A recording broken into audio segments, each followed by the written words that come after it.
¿Qué es lo humano? Visto a la luz de este problema fundamental, ¿qué es el hombre y cuál es su función?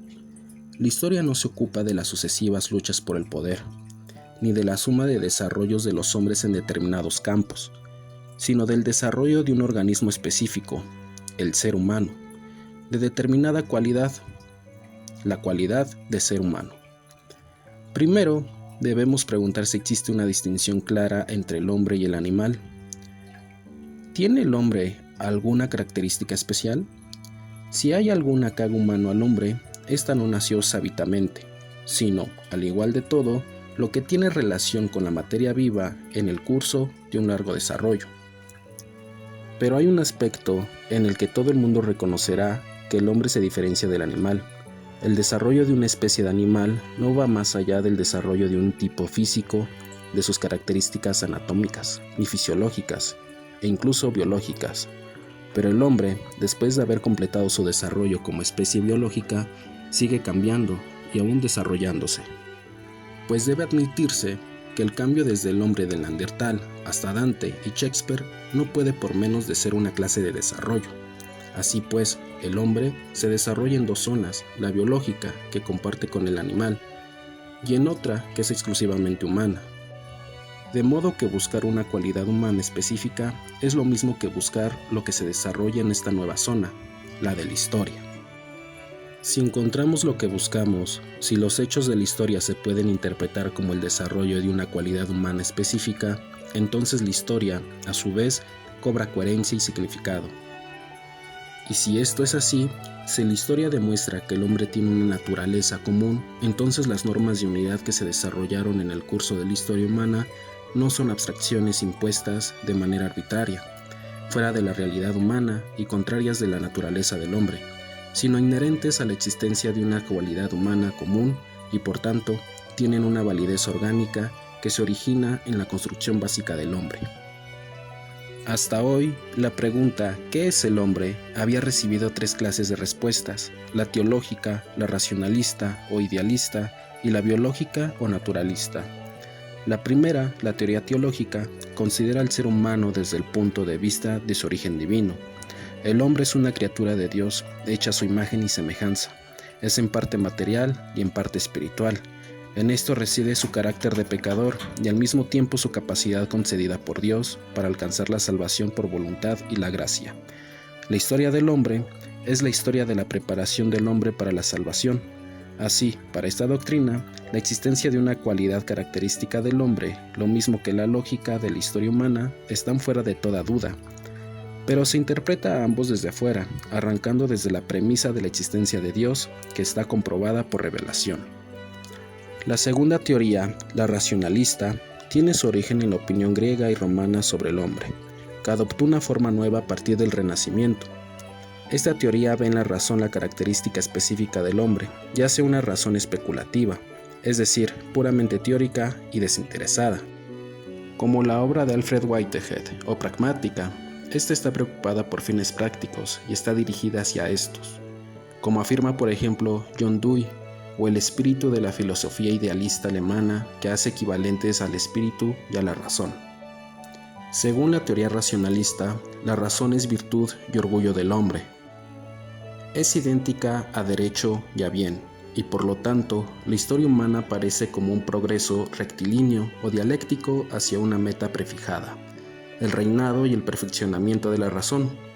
En esta teoría, la razón ha tomado, de hecho, la cualidad absoluta y providencial de Dios.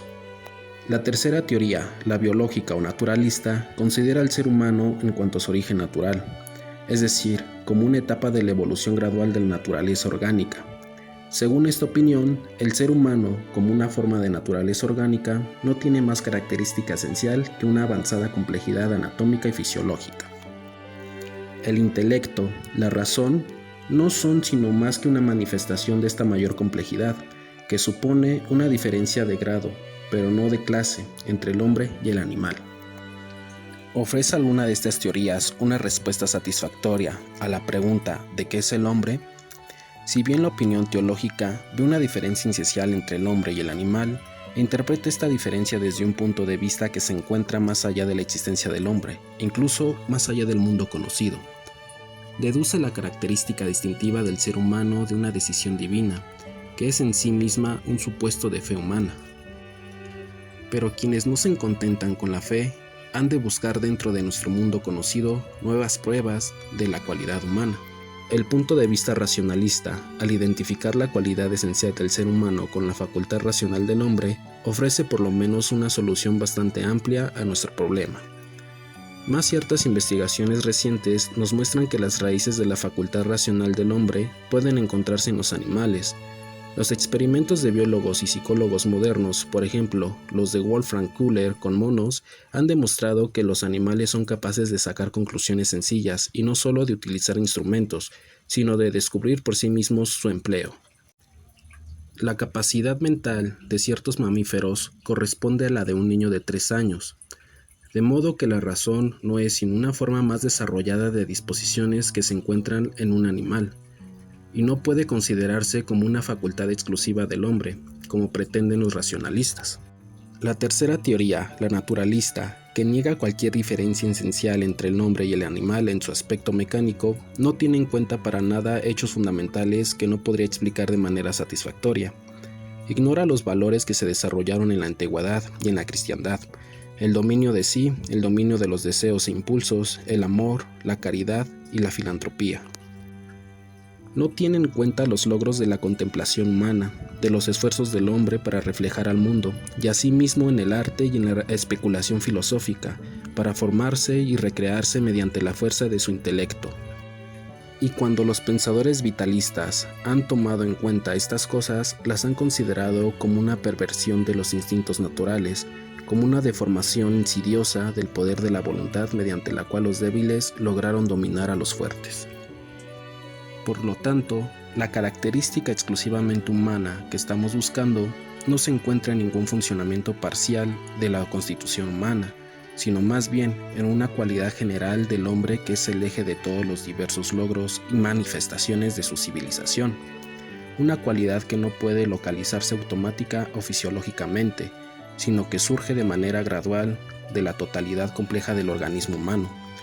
Se trata de la facultad del hombre de ir más allá de sí mismo, de trascender los límites de su ser físico.